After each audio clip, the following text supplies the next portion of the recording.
ডাকাতির চেষ্টা, গণপিটুনিতে নিহত 2।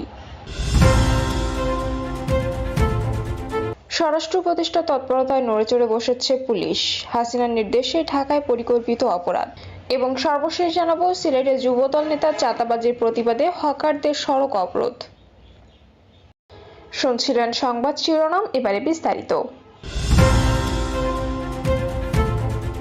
শরীয়তপুরে ডাকাতির চেষ্টা, গণপিটুনিতে নিহত 2। শরীয়তপুরের কীর্তিনাশা নদীতে বাল্ক হেডে ডাকাত দলের এলোপাতাড়ি গুলিতে আহত হয়েছেন অন্তত 4 জন। পরে স্থানীয়দের গণপিটুনিতে প্রাণ গেছে 2 ডাকাতের। মাদারীপুরের রাজারচরে ডাকাতির চেষ্টা করলে এলাকাবাসীর প্রতিরোধে পালানোর সময় শরীয়তপুরে ধরা পড়ে তারা।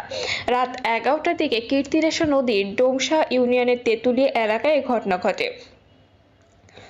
স্থানীয় পুলিশ ও হাসপাতাল সূত্রে জানা যায়, শুক্রবার রাতে একদল ডাকাত মাদারীপুরের রাজারচর এলাকায় বাল্ক হেডে ডাকাতির চেষ্টা করে। তাদের উপস্থিতি টের পেয়ে ধাওয়া করে এলাকাবাসী। এ সময় কীর্তিনাশা নদীতে স্পিড বোট নিয়ে পালানোর চেষ্টা করে ডাকাত দল।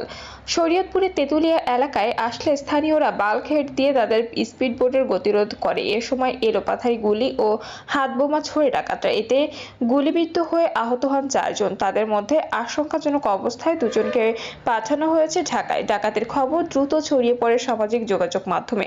মসজিদে করা হয় মাইকিং। মুহূর্তেই শত শত মানুষ ঘিরে ফেলে ডাকাতদের। 7 জনকে আটক করে গণপিটুনি দেয় বিক্ষুব্ধ জনতা। পরে সোপর্দ করে পুলিশের কাছে। পরে ডাকাতদের গুরুতর আহত অবস্থায় সদর হাসপাতালে নিয়ে যাওয়া হয়। ডাকাতদের ছোড়া গুলিতে 5 জন আহত হয়ে সদর হাসপাতালে ভর্তি হন। তাদের মধ্যে 2 জনের অবস্থা আশঙ্কাজনক হওয়ায় উন্নত চিকিৎসার জন্য ঢাকায় পাঠানো হয়। তাদের মধ্যে 2 জনকে মৃত ঘোষণা করেন কর্তব্যরত চিকিৎসক। শরীয়তপুর সদর হাসপাতালে কর্তব্যরত চিকিৎসক মুনতাসির এসব তথ্য নিশ্চিত করেছেন। এ বিষয়ে শরীয়তপুরের পুলিশ সুপার নজরুল ইসলাম বলেন, ডাকাতির চেষ্টাকালে 7 জনকে গণপিটুনি দিয়েছে স্থানীয় লোকজন। খবর পেয়ে পুলিশ ঘটনাস্থল থেকে আহতদের উদ্ধার করে শরীয়তপুর সদর হাসপাতালে ভর্তি করে। ডাকাতের ঘটনায় একটি আগ্নেয়াস্ত্র ও স্পিড বোট জব্দ করেছে পুলিশ। এই ঘটনায় পরবর্তী আইনি পদক্ষেপ নেওয়া হবে। স্বরাষ্ট্র উপদেষ্টার তৎপরতায় নড়েচড়ে বসেছে পুলিশ। হাসিনার নির্দেশে ঢাকায় পরিকল্পিত অপরাধ। রাজধানী ঢাকা ও আশপাশ এলাকাকে উত্তপ্ত ও অস্থিতিশীল করে তুলতে মহাপরিকল্পিত ছিল ফ্যাসিস্ট আওয়ামী ডেভিলদের। এরই অংশ হিসেবে ফেব্রুয়ারির শেষ সপ্তাহে বেপরোয়া হয়ে ওঠে আওয়ামী সন্ত্রাসীরা। আইন শৃঙ্খলা পরিস্থিতি ঘোলাটে করতে পাড়া মহল্লায় গড়ে ওঠা কিশোর গ্যাং ও টাকার বিনিময়ে মিছিলে অংশ নেওয়া টোকাইদের কাজে লাগানো হয়। সন্ধ্যার পর থেকে ভোর পর্যন্ত ওই অপরাধীরা দেশি বিদেশি অস্ত্রসহ নেমে পড়ে ডাকাতি ছিনতাইয়ে। অপারেশন ডেভিল হান্টের মধ্যেও মোহাম্মদপুর, মিরপুর, উত্তরা, রামপুরা সহ নগরীর বিভিন্ন এলাকায় ফিল্মের স্টাইলে চলতে থাকে ধারাবাহিক অপরাধ। মূলত ভারতে পলাতক সাবেক প্রধানমন্ত্রী শেখ হাসিনার গোপন নির্দেশনা পেয়ে আত্মগোপনে থাকা আওয়ামী লীগের অনেক নেতাকর্মী সক্রিয় হয়ে ওঠে, যার কয়েকটি ঘটনা সামনেও আসে। এর মধ্যে গাজীপুর সিটি কর্পোরেশনের সাবেক মেয়র জাহাঙ্গীর আলমের একটি অডিও বার্তা রয়েছে। আত্মগোপনে থাকা জাহাঙ্গীরের অডিও বার্তায় শেখ হাসিনার নির্দেশে রাতের ঢাকাকে বিষিয়ে তোলার পরিকল্পনার বিষয়টি ফাঁস হয়ে যায়। এতে ঢাকার মানুষের রাতের ঘুম হারাম করার কথাও বলা হয়।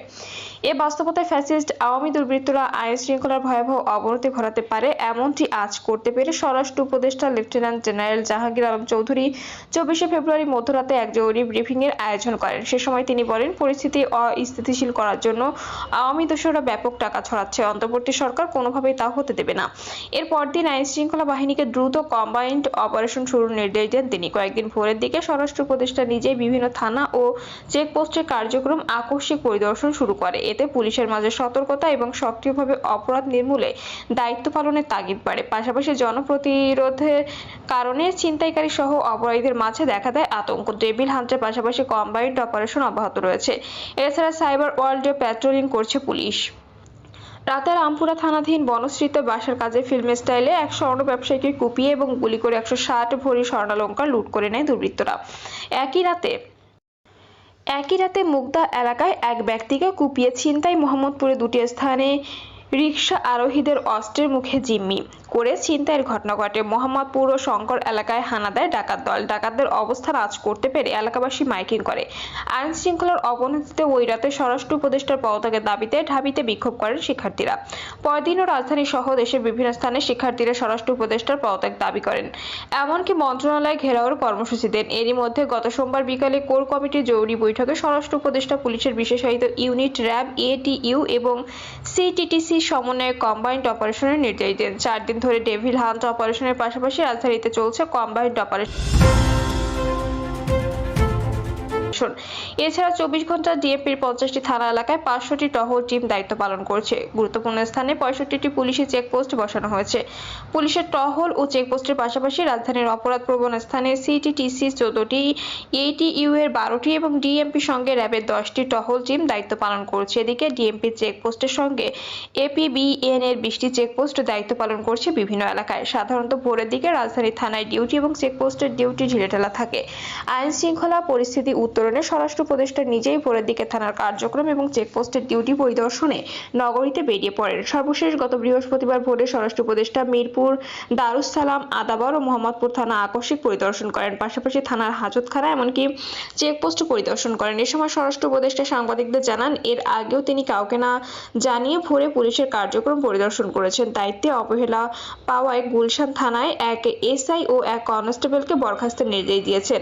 স্বরাষ্ট্র উপদেষ্টার এমন আকস্মিক পরিদর্শনের মাঠ পুলিশ অনেকটা নড়েচড়ে বসেছে। পাশাপাশি বিভিন্ন এলাকায় ছিনতাইকারীদের ধাওয়া দিয়ে ধরে জনতা উল্টো করে ঝুলিয়ে রাখে, মুখে কালি মেখে এলাকা ঘুরানো সহ বিভিন্ন শাস্তি দিতে শুরু করে। ছিনতাইকারীকে পিটিয়ে হত্যার খবরও পাওয়া যায়।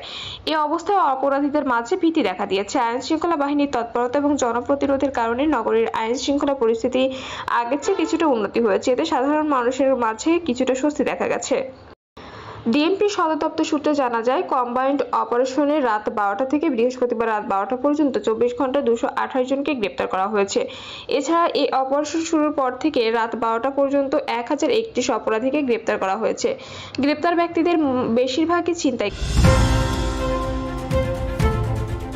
অপরাধীকে পুলিশ সদর দপ্তর সূত্রে জানা যায়, 8ই ফেব্রুয়ারি শুরু হওয়া অপারেশন ডেভিল হান্টে সারা দেশে শুক্রবার বিকাল পর্যন্ত 11,927 জনকে গ্রেপ্তার করা হয়েছে। এদিকে সম্প্রতি গাজীপুরের সাবেক মেয়র জাহাঙ্গীর আলমের 6 মিনিট 9 সেকেন্ডের একটি অডিও বার্তায় ঢাকা ও এর আশপাশের জেলায় পরিস্থিতি উত্তপ্ত করা এবং আইন শৃঙ্খলা বিঘ্ন ঘটানোর গোমর ফাঁস হয়ে যায়। জাহাঙ্গীর তার বক্তব্যে বলেছে, আমাদের কথা স্পষ্ট, যেই রাজধানী আমার মানুষ দিনে শান্তিপূর্ণভাবে ঘুরতে পারবে না, চলতে পারবে না, সেই রাজধানীর মানুষ রাতে ঘুমাতে পারবে না। আমাদের চূড়ান্ত ডিসিশন, সেই রাজধানী আমরা থাকতে পারবো না, সেই রাজধানী মানুষের ঘুম আল্লাহ দিবে না। আমরা যেইভাবে নিজেদের তৈরি করে নিয়েছি, আমাদের ডিসিশন যেভাবে আমাদের মূল নেত্রী আমাদের সাজেশন করবেন, আমরা পরামর্শক্রমে যেখানে যার সঙ্গে আলোচনা দরকার সেটা করব। ঢাকা, নারায়ণগঞ্জ, গাজীপুর, মুন্সিগঞ্জ, ঢাকা জেলা, নরসিংদী, মানিকগঞ্জ, টাঙ্গাইল, ময়মনসিংহ সহ আশপাশের বিভাগ শহরের সবার সঙ্গে যোগাযোগ করেছি। সময় পরিস্থিতিতে আমরা যা দরকার তাই করব। জাহাঙ্গীরের এই ভিডিও বার্তায় আওয়ামী লীগ নেতারা যে অনলাইনে সংগঠিত হচ্ছেন তা স্পষ্ট হয়ে উঠেছে। এছাড়াও অনুসন্ধানে দেখা গেছে, আওয়ামী লীগ তার official Facebook page, Telegram channel সহ অন্যান্য সামাজিক মাধ্যমে নানাবিধ পোস্ট আর ভিডিও বার্তা অব্যাহত রেখেছে। বিভিন্ন মামলায় পলাতক বিভিন্ন নেতা অনলাইন